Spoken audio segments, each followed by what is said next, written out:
Hey everyone, I'm back for another video. We're going to be talking about assignments, how to build assignments, and it's going to build off of the past videos that I've been making on conditioning and mastering coaching and understanding the concepts of how skills progress and are related to each other.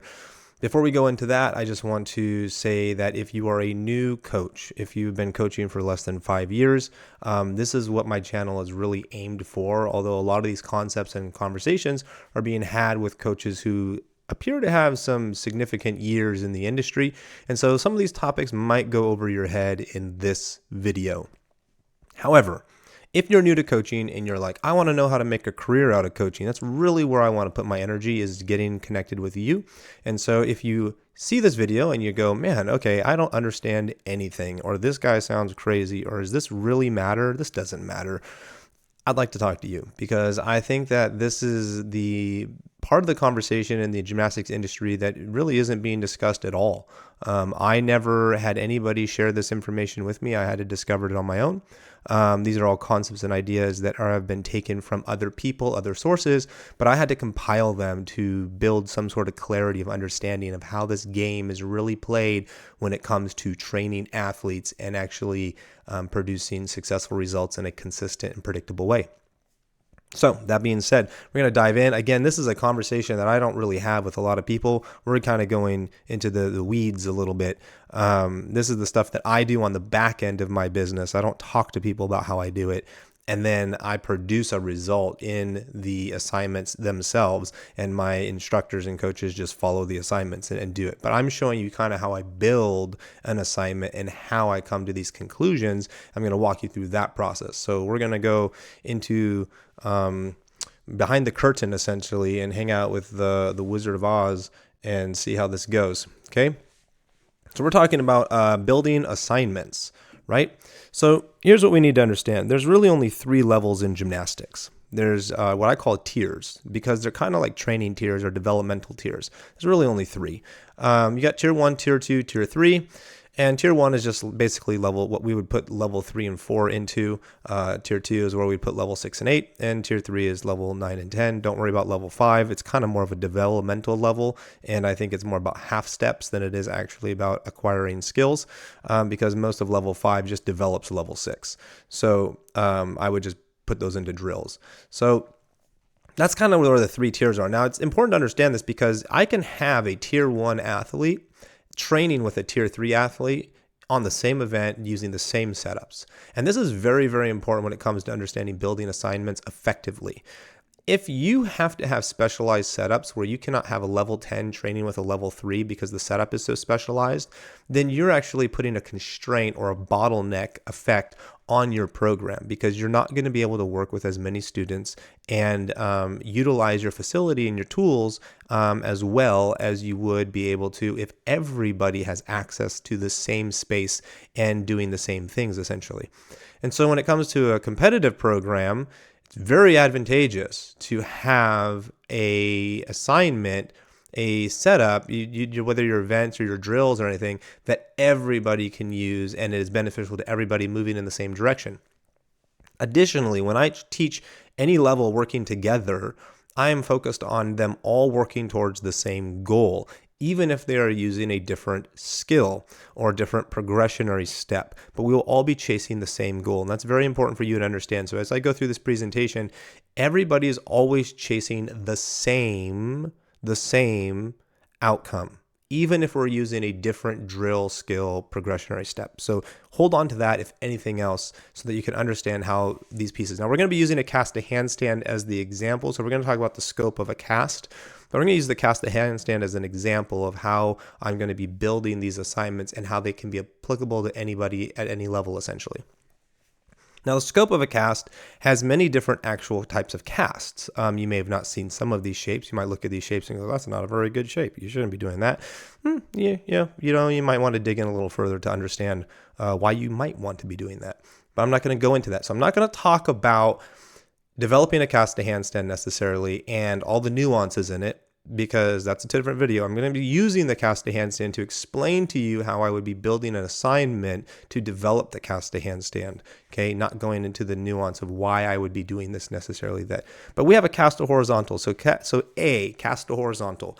B is a cast to horizontal with an arch position. So you're basically casting kind of above horizontal, but you're allowing your body to arch a little bit.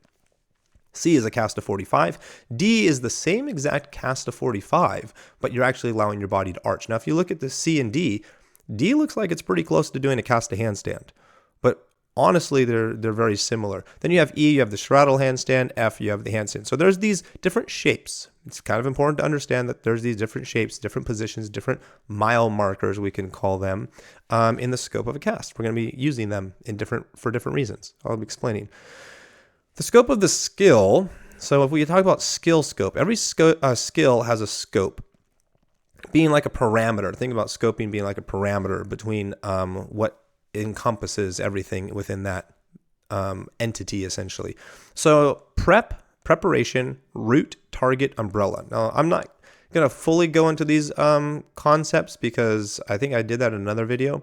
But basically, preparation is everything. It's your skill-specific conditioning. It's everything that you would need to strength-wise, conditioning-wise, to have as a foundation to be able to do the skill, essentially. So that's your prep.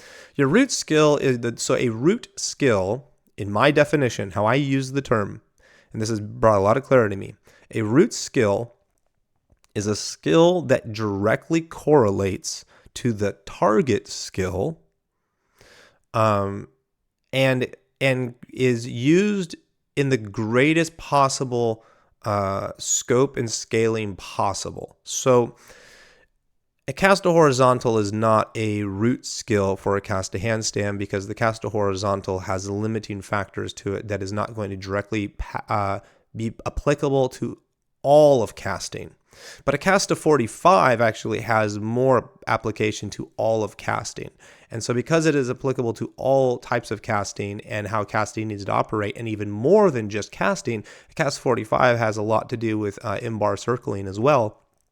It's a root skill because it is much more grounded, and it's going to directly correlate to the weaknesses and the limitations that are going to hold you back from getting that cast to handstand. Now, the target skill is, and this is a relative scale, so anything can become the target, and whatever becomes the target then has to have a root, so then you have to identify what is the root for that, and then you have to identify what are the prep for that. So the umbrella skill is always something that is greater, more difficult, and more challenging than the target, but directly is connected to the target. So it is not some random thing that is just like, oh, that's really hard. It is directly connected. So the concept here is, if I'm proficient at the root skills and I'm proficient at the umbrella skills, I can just do the target skill. What a lot of coaches are trained to do is to chase after the skill they're trying to get. But I have actually understood and identified that you don't actually chase after the skill you're trying to get. You chase after the umbrella skill and the root skill. And by doing those two things, you actually will just get the skill you're trying to get. And it's a very interesting phenomenon. It takes a lot of trust to understand that process, but it works ridiculously well. So that's that. Okay. The prep scope. When we talk about preparation, there's a scope. This is the conditioning side of it. We have in my video on conditioning, but you have basically force, tension, endurance, and speed. So that being said, the force is basically like a 1 rep max. Now in this example, you have at the top, the push-up position. It goes into the seal stretch, and then it goes into a jump into a 45-degree handstand, you could call it. And so you have this step, this order of, I'm going to be in a push-up, drop my hips into a seal stretch, and then launch myself out of that into a 45-degree cast. You're only going to be able to do it probably once, right? It's going to take a lot of energy and effort, and then it's going to take some time to recover. Now, if you can do that to a handstand, that's where you'd really want to take it, is can you do this to a handstand? It requires a lot of neurological engagement. Tension. It's just holding a 45-degree handstand. Basically, shoulders leaning over hands. That's tension. Just hold it as long as you can. till your arms fall off, right? Endurance, this would be kind of like the planche push to piked handstand type of thing. And you're basically just, how many numbers can you get in till failure? You're just doing reps and numbers. And then the speed is like a straight body bounce to handstand. I use this on a tumble track, or you can use a mini tramp to do it with your feet on the mini tramp. You can kind of use a soft springboard to do it too, but it's a little bit more stiff. Maybe put a sting mat on top of it. But if you can do a straight body bounce to handstand, that's going to be more applicable in the sense of the speed you're going to need to cast a handstand. You can do pike bounce to handstands. Those will be fast too. But that's kind of like where speed comes in, is using something soft and light and that you can move quickly through it. So if the bounce to handstand is slow and it looks like they're engaging a lot of muscles, then you're probably going to need to do pike bounce to handstand. But this is like the prep scope. So these are just some exercises you would use, and very simple. You've hit every category. You've hit force, you've hit tension, you've hit endurance, you've hit speed. Bam. You don't need 14 different speed exercises, 3 endurance, 5. You don't need all that. You just need one to be most directly connected to your root skills. And you can see how all these are applicable to the root skill, and how the root skill is applicable to the target skill, and the umbrella is applicable to the target. So root skill. Okay, so the scope of the root skill, it kind of follows the same rules. There's force, there's tension, there's endurance, and there's speed. Speed is blank because I didn't want to put the kip in there, and we'll get there. Okay, so here's how I would do an assignment using the root skill. I'm going to go as big as possible. So my force is going to be how big can I cast, which is going to be 45, because I can't cast a handstand yet. So I'm casting as big as I can. Well, there's that archy handstand. Well, if I can arch a little bit more, I'm going to just get a little bit more extra effort and energy out of the system. So forces, go as big as possible. Tension, cast a 45 in a nice shape and try to pause and hold it for half a second. Now, you're not going to really hold it for half a second, but it's that nice cast, and they kind of hold, engage, and then fall out of it. Now you've got tension happening into the story. Endurance. Can you do 20 casts above horizontal? Just above horizontal. It doesn't have to look perfect. Just arch your legs up, kick your feet up a little higher, just get 20 above. Or can you do 10 at 45? Okay. And then speed. Kip casts connected. Do 10 in a row. 10 kip casts connected. Notice that I do 20 casts above horizontal, or 10 45s, by the way, because you're going to see this in the effort story. So we're getting to the effort. Effort is scaling, and this is where it goes into the concept that I was talking about in a previous video on mastering coaching. But if you basically look at this from A, B, C, D, E, F, the effort required to produce the skill slowly increases where you need more and more effort in the story, right? Cast a horizontal doesn't require as much effort as a cast a 45. It doesn't require as much effort as a cast a handstand. And so the handstand requires more effort. Now I'm using the circle as a visualization so we can see that there's a concept here that we need to correlate and implement in our assignments. So effort scope. The root skill has less effort than the target skill. The umbrella skill has more effort than the target skill. If I master the root and I master the umbrella, the two should balance each other out to be able to have the effort needed to hit the target skill. And because skills are effort driven, if you have the effort to do, a double layout, then you can probably just do a back whip, right? So it's effort. The more effort you can produce, the easier it correlates to other things. So here's the scope of the effort. You can notice that the circles are all relatively the same because that's what the assignment is. So we just talked about this. So the effort to do a cast as big as possible is similar to the effort at 45 with a pause, which is similar to the effort of 20 casts above horizontal or 10 at 45. And so there's this relationship of effort that's like, hey, you should be able to do some of this stuff, and it needs to be comparable in effort. That's whatever category I'm hitting, I'm trying to make sure that those categories are as close to each other in the same amount of effort required. And that effort needs to be as close to the target skills effort. It might be a little bit less, it might be more. If it could be more, that's even better.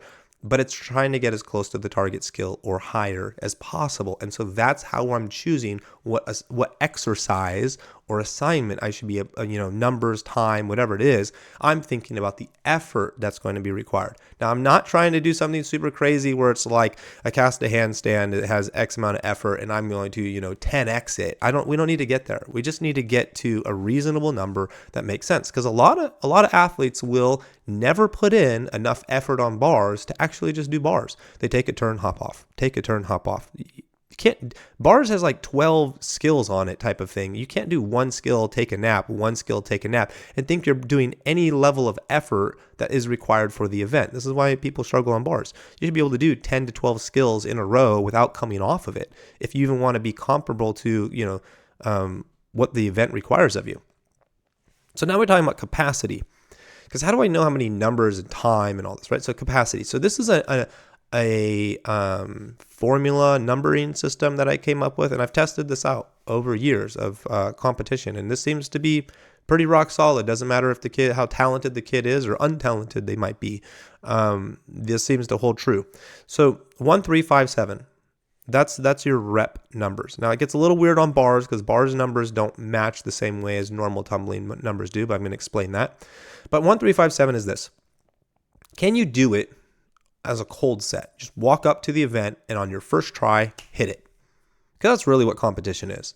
And that's really what a warm-up is. A warm-up is whatever you can do the first time without ever doing it previously, right? So a cold set, essentially, or doing it cold, basically determines where your starting point is for your capacity.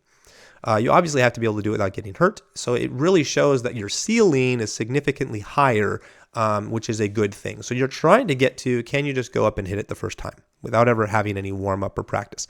Now, chances are you're not going to be able to do that at the beginning. That's fine. But the next step would be then is, if you can't do it cold, can you do it 3 times in a row? 3 times in a row is consistency, it's capability, and we're not talking in a row in the sense of, can I cast a horizontal, hop off the bar, cast a horizontal, hop off the bar. It's 3 times directly connected in a row. Horizontal, horizontal, horizontal, 3 times in a row. So there's this repetition and frequency built into the system. 3 back handsprings in a row, right? 3 back whips in a row, 3 cast a handstands in a row. Can you do it 3 times in a row? Some things don't allow direct connection 3 times in a row, but you're aiming for that because that builds the predictability and the consistency you're looking for. If you cannot do it 3 times in a row, then the question is, can you get 5 in? So it's just 5. Can you do 5? Okay. So I can't do it 3 times in a row. Can I do it 5? I don't know, but 5 is a good number to do, right? Can I get 5 cast a handstands in? Can I get 5 kips in? Whatever it is you're doing, 5. Can you do 5? And if you can't get 5 in, then can you do 7 modified? And 7 modified is something like, let's just say the athlete's doing cast a handstands. They go up to the bar, their first try, they're supposed to hit a cast a handstand, but they can't. Okay, whatever. Can they do 3 in a row? They've already missed 1 turn, but maybe their second turn they'll be able to get it. Maybe they hit 2 in a row. Okay, maybe they're not going to get to 3 in a row. So maybe they get their 5 in. So they go to do their 5 and they only hit, 4 of them or something like that. Well, I might spot then, get on the bar, come here, I'm going to spot you 7 times on a cast a handstand.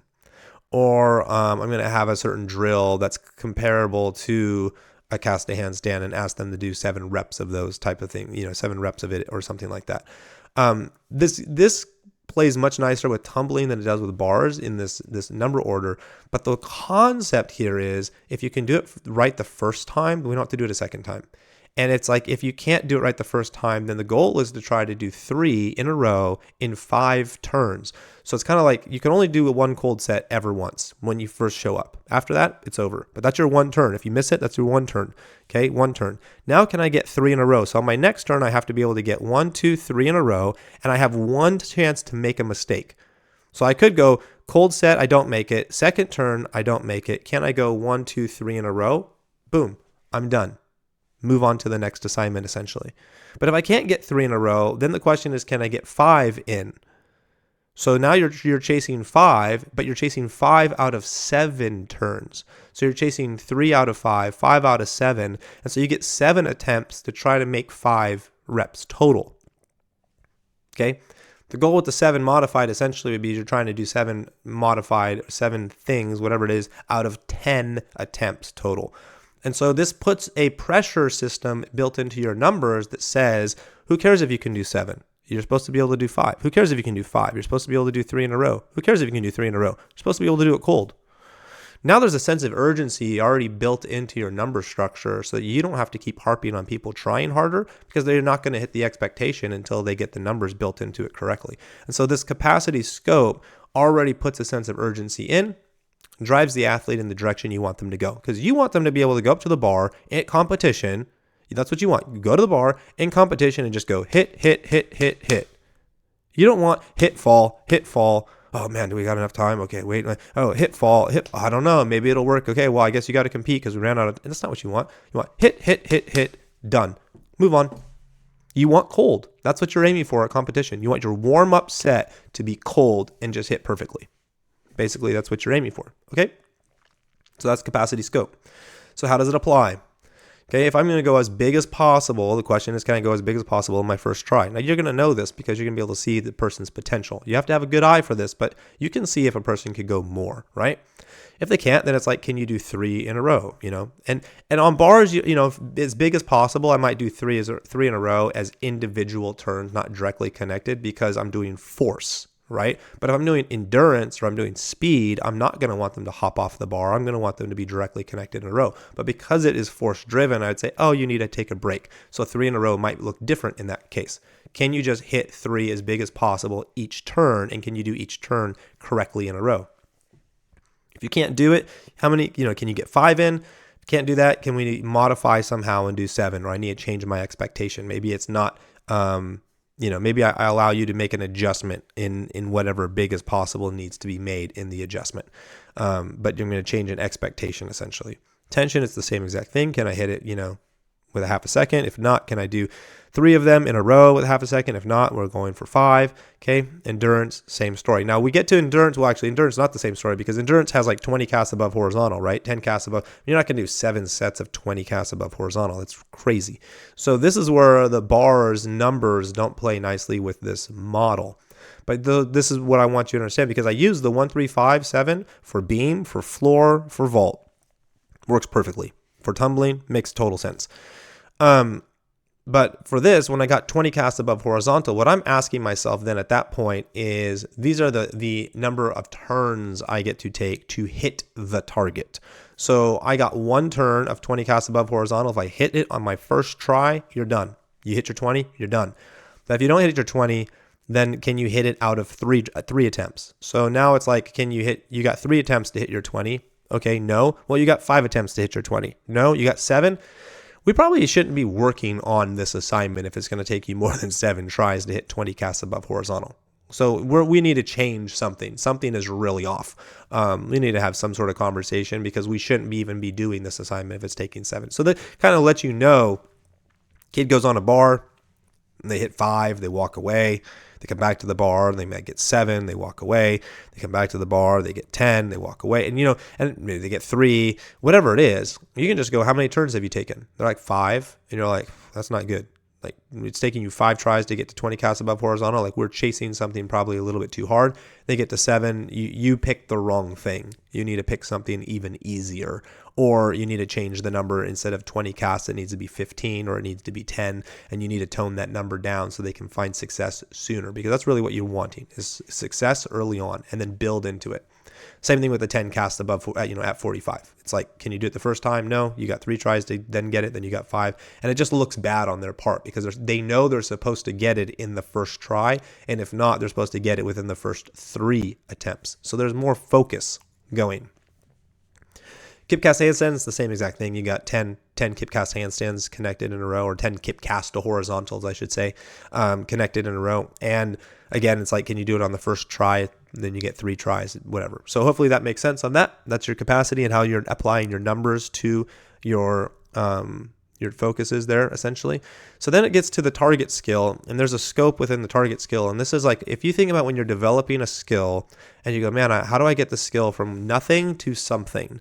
Well, it starts with attempts, right? The skill that you're trying to get starts with, we've got to make attempts. Can we attempt to get this skill? And then it's like, okay, I can. So now I need to succeed at actually doing it. So can you succeed? Then once you can succeed, like, okay, we're going to show up today and you can cast a handstand. We know it's going to happen today. The question is then, can we improve upon it? Are we at the improvement stage? And once you can get to the improvement stage and you can improve, hey, point your toes, straighten your legs, go more up, be lighter, whatever it is, lean forwards more. Once you can see improvements, then it's easy to translate into performance. All right, let's throw it in a routine. Let's perform it. Show me I want to be wowed by your kip cast handstand, and you're ready to perform. So this is the scope of the target skill. And so what happens with this is it doesn't move very fast.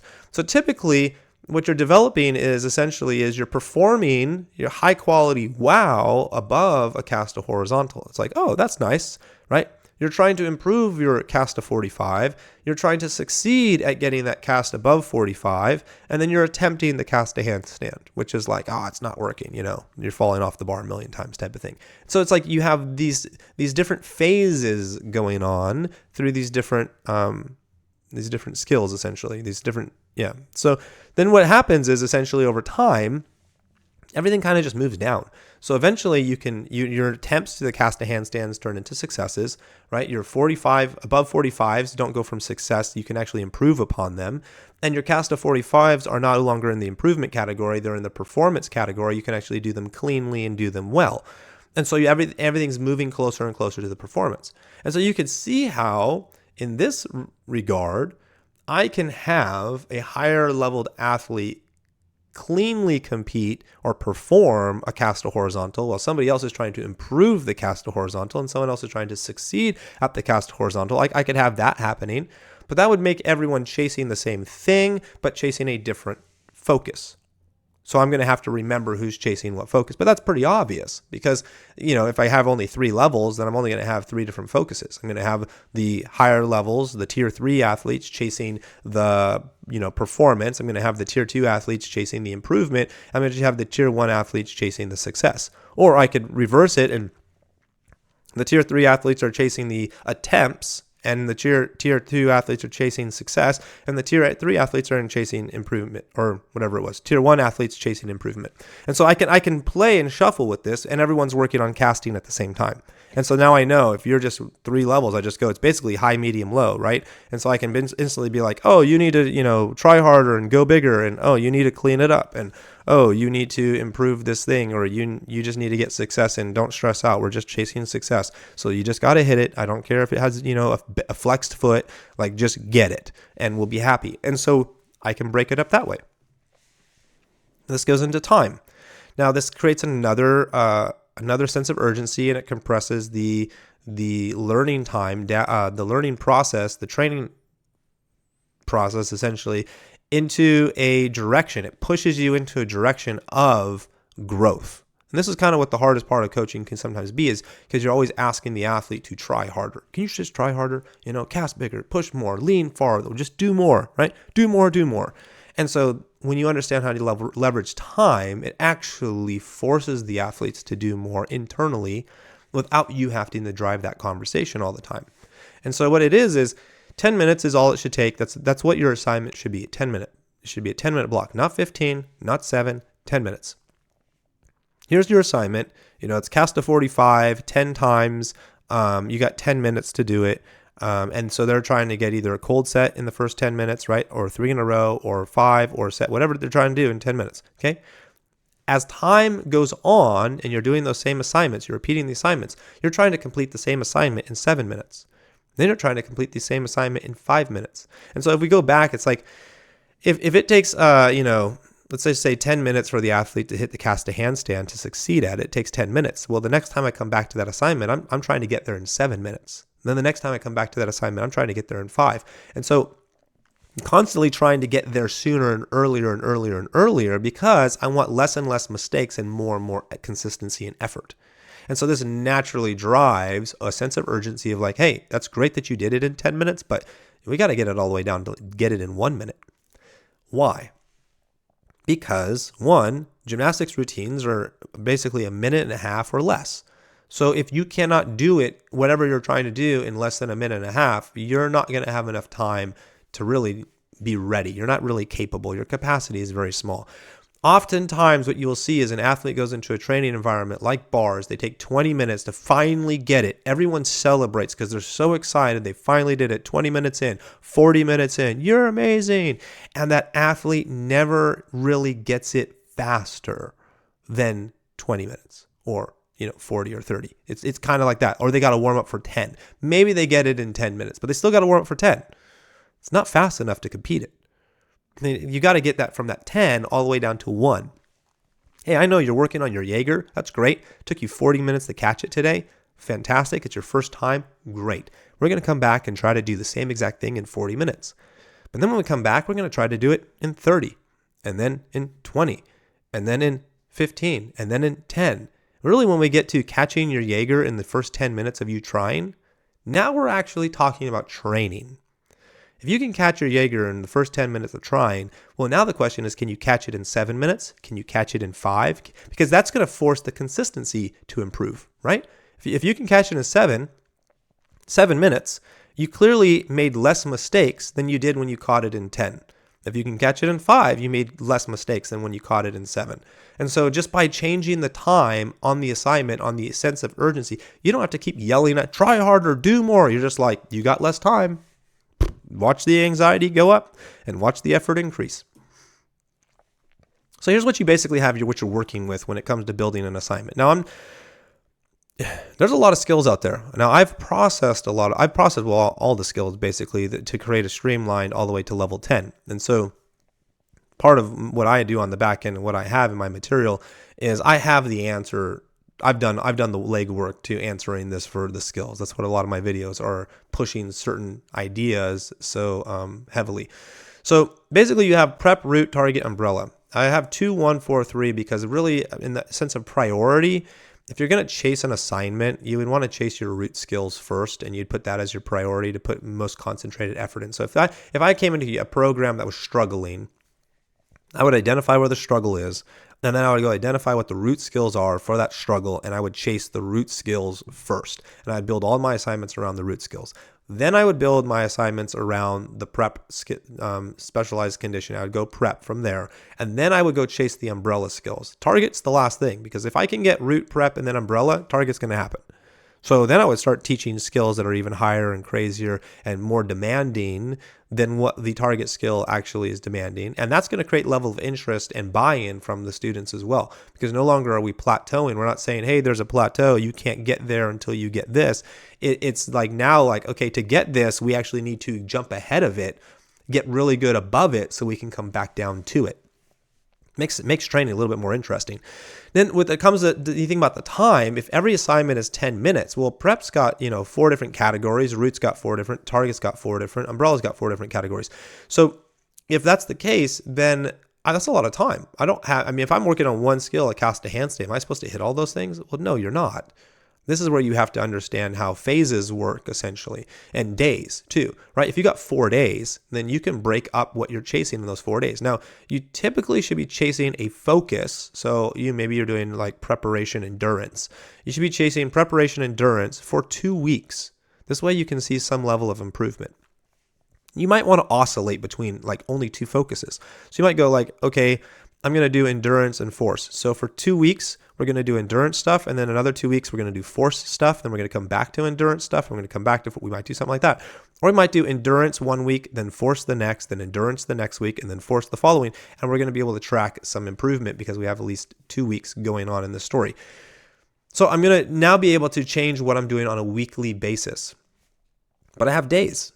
So if I come 4 days a week, I'm training 4 days a week, then day 1 could be force, day 2 endurance, day 3 tension, day 4 speed, and then I can just be straight going through that every single week and then see an improvement. And then in that regard, I might be changing my assignments, my exercises. I'll keep the same force exercise for 2 weeks, and then I might cycle it out with a different force exercise. And I'm not going to try to come up with 15 different ones. I'm just going to oscillate between 1, 2, or 3 type of thing where it's like, here's force exercise A for 2 weeks, then we do force exercise B for 2 weeks, and then we go back into whatever it is we're trying to do. And we're just going back, and then we go, and then we're just going back into the same thing.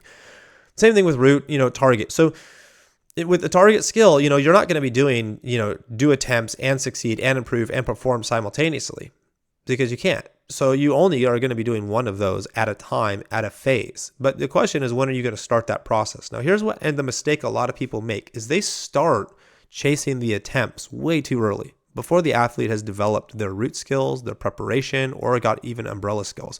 They already like, hey, let's just try to get that cast a handstand, go. And they waste so much time chasing the attempts. So if you are chasing a target skill and you're like, today's the day we're going to pull the trigger and do the skill. If you cannot do that target skill go from attempts to succeed in 1 week, okay, in 1 week. If you can't go from attempts to success, you started too early. It should only realistically take 2 days, maybe 3. On the third, you should see actually the skill happen, but 2 to 3 days max to go from attempts to success if you are prepared properly.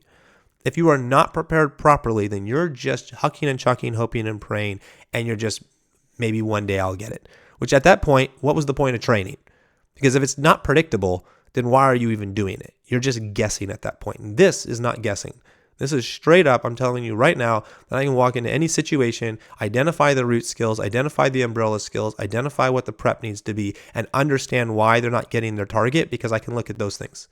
I can just look at them. I go, oh, you're not hitting that skill? Well, what umbrella skill don't you have that's directly correlated to what you're chasing after? And I'll be like, can you do this thing? You're like, no, I can't. I'm like, well, no, duh, you can't.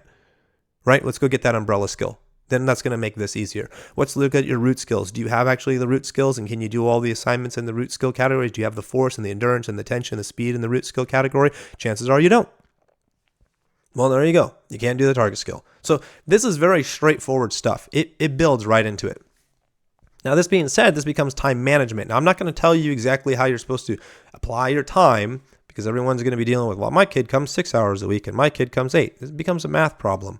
But I'm going to explain to you the power of what I've just shared and how this works.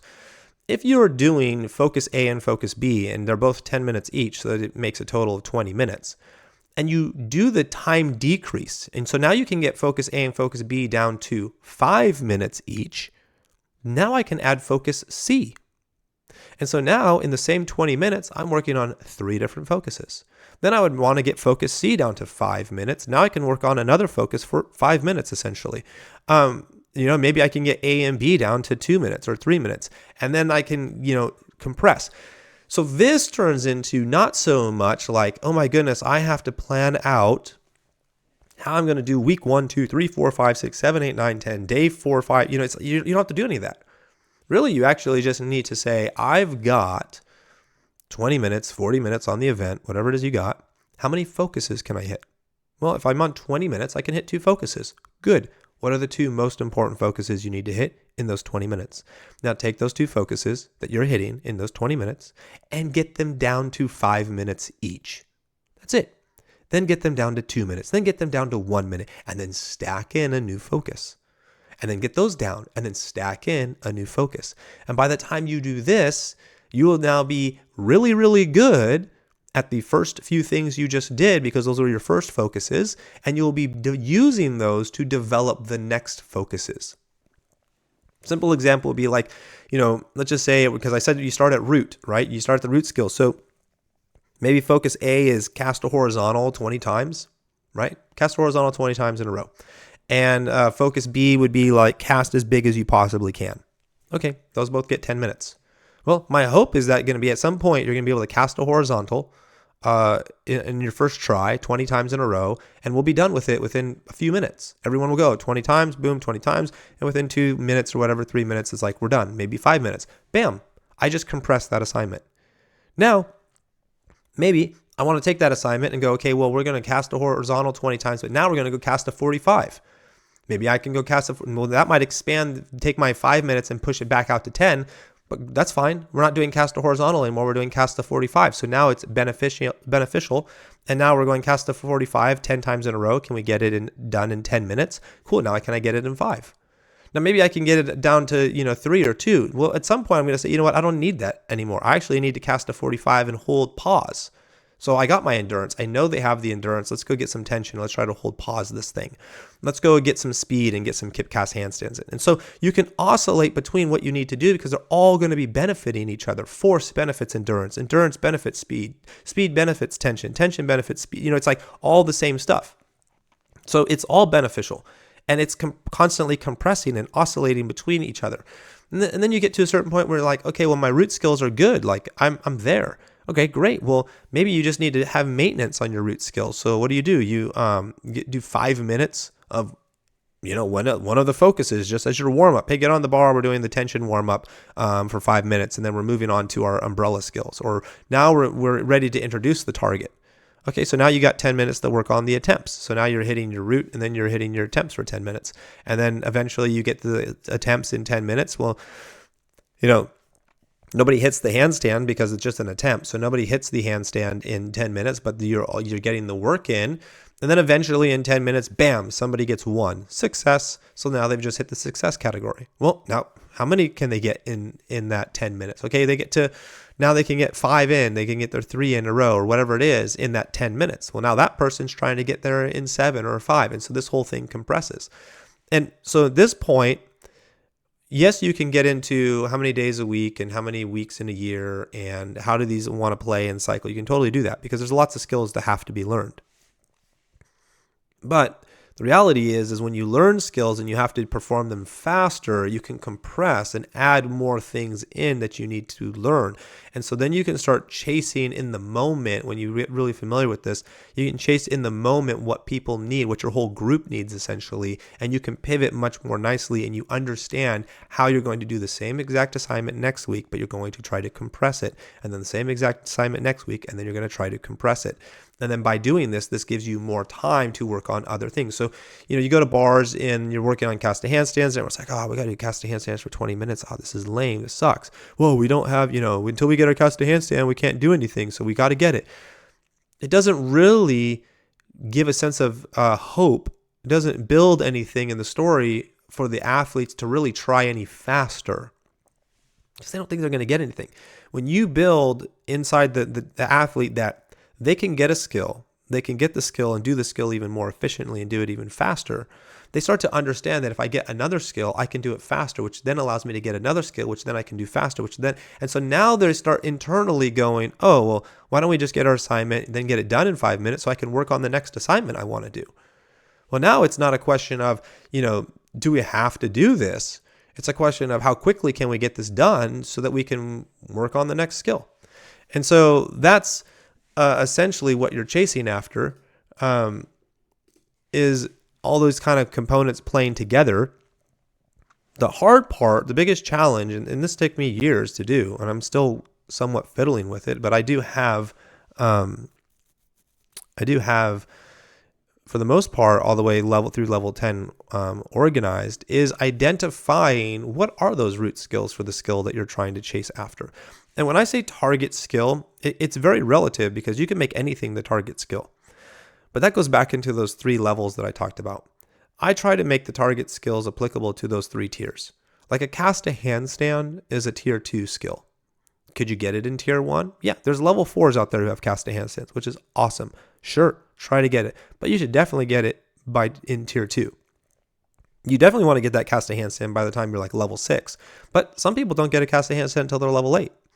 So if that's a cast to handstand as a tier 2 skill, then it's like, how many skills do I have in my tier 2? Well, I got in-bar to handstand, cast to handstand. I got to be able to do eventually a double back dismount,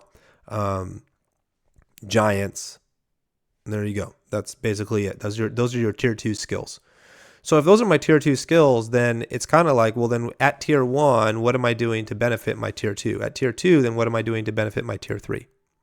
And so there's not really a lot of skills, 4 skills on bars. I mean, you get you get your cast to handstand, your kip cast handstand in, and all of a sudden, okay, great. Now we can focus on in-bar circling and we can work on dismounts, or we can work on in-bar circling and giants. Let's just say you should have a giant tier 2 would be giants. And so in-bar circling giants, well, you can chase one and then the other. You don't have to chase them in parallel. So you could chase your giants first and then you could chase your in-bar. You could chase your in-bar first and then chase your giants. Or you could spend, you got 40 minutes on bars, 20 minutes on one, 20 minutes on the other. And, you're just stacking and compressing until eventually you can do giants and in-bar together within 20 minutes and then together within 10 minutes. And then you're doing kip cast handstands automatically because they build into your clear up handstands or toe shoot handstands. They build into your giants. And so you don't need to have space for more kip cast handstand work necessarily, although it might be in some of your warm up, might be in some of your bar conditioning. But because they're going to be, now they have a kip cast handstand, they have to use it when they learn to clear up handstand. This is another mistake I did as a coach. I did this as a coach and I saw people do this and then I saw other people not doing it. And I was like, oh my goodness, this makes more sense. And that is always do skills before the skill you're trying to learn. Like, don't have the kid jump to the high bar, do a pullover on it or something, or do a kip, pause, hang out there for an hour, then get spotted on a cast a handstand, and then have them giant. It's like, no, you jump to the high bar and you kip cast handstand, and now I spot you on a giant. Like, you should have the kip cast handstand, and if you have it, you do it every single time. You don't have anything.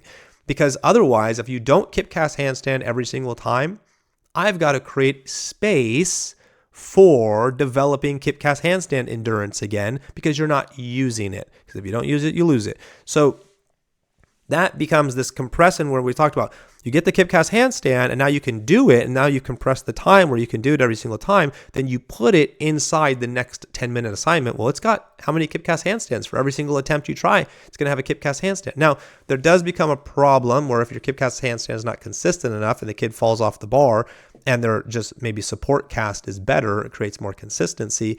Yeah, that you might have to negotiate and navigate that and say, okay, we're going to just do it from a cast for right now. It's okay if you only cast a 45. We just need to get numbers in, but we got to get that kip cast handstand then more consistent. So I got to create space for consistency in it. So these are how you want to, again, use skills to build into skills, and then never just isolate the learning, but smash everything together always, so that it always, you're basically compiling or pushing the scopes into each other so that they're applicable with each other. So hopefully this made sense. It's a lot going on in there. Another long video of 45 minutes. Man, I don't think I could ever get this down to like 15 minutes or 10. So sorry, all you people who get tired of watching long videos. But yeah, that's the gist of everything with this story. Lots of probably areas for improvement in conversation. Lots of clarity to be had. So leave a comment, make a comment, say something you liked, you didn't like, think that I could have done differently. Just recovering from being sick this last week. Whole family got sick. So hopefully you guys are healthy out there and not dealing with it as well. But other than that, if you have questions, comments, concerns, hit me up. I'd love to keep the conversation going. I really enjoy hearing from you guys in any way. Trying to get to 3,000 subscribers. I mean, we're very close now. We only need like 100 more people, which is huge. I think just because it's good to have a goal. I think when we get to 3,000 subscribers, I think that's when I want to start doing like live versions and maybe see if anyone wants to join me in conversation and do a live YouTube video. And then we could just chit chat, talk about all the different things that are really affecting you personally, and we can kind of diagnose the situation and come up with solutions, because everyone's gym's different, everyone's culture's different. Hours, all the stuff is so nuanced, or it's just so different that I can deliver this information and be like, this works, but you're like, I don't know how to take this puzzle piece and fit it into my puzzle. And that's very real. And I understand that. So, that's really why I think we need to have, anybody out there who wants to have conversation. Raleigh, I want to take up 2 hours of your time. Let's go. I'm happy to chat with you and help you understand how this applies to you and into your environment and what you're doing, and how it fits into your methodology and your philosophy as a coach. Because sometimes people don't even know how to take ideas and see how it plugs into how they're already perceiving things. And at the end of the day, I know just from the experience that I have and where this has gotten me, I know that we are going to agree more on things than we are going to disagree on things. And so even if you're like not 100% bought in or sold on any of these ideas that I'm explaining, I still want to talk to you, because the angle that you're coming from and what you're thinking about and how you're thinking about it is probably 100% valid. And I'm probably going to agree with you. And then I'm going to show you how my ideas fit in with the ideas that you actually have. And then you're going to go, oh, I didn't see it that way. Of course you didn't. Because why would you? I'm not going to do the best job communicating these ideas. They're new for me to share with other people. They're also not easy ideas to grasp if you haven't been thinking about them for hours upon hours upon hours. And people don't have time to do that. So I understand if there's a gap in our communication, but that's really why I want to talk with you, speak with you, help you out in any way I possibly can. Especially if you're a newer coach and you're curious on anything, hit me up, reach out anytime. That's what this channel is for. That's what this phase of my life is for right now. I mean, this is what I'm doing. I just think about YouTube channels. I have the time. So that enough being said, hope you guys have a blessed day. And let me know how things go with these ideas. If anyone's applying any of my ideas to your athletes, I'd love to hear about any success that you're having. I get really excited for you if anything I'm doing is contributing to making your life easier. I really want your life to be easier and you to find and reap the benefit of your effort, because I know coaching is exhausting and you're putting lots of effort, energy out there. So if anything I'm doing is helping make your life better, please share that, just because it encourages me and because I want to celebrate you, because I know that you're putting in a lot of work and you may not feel like you get celebrated enough, but you matter. I understand the suffering. I went through it and it's a lot. So let's keep going on this conversation. Have a great day. Be blessed. Bye.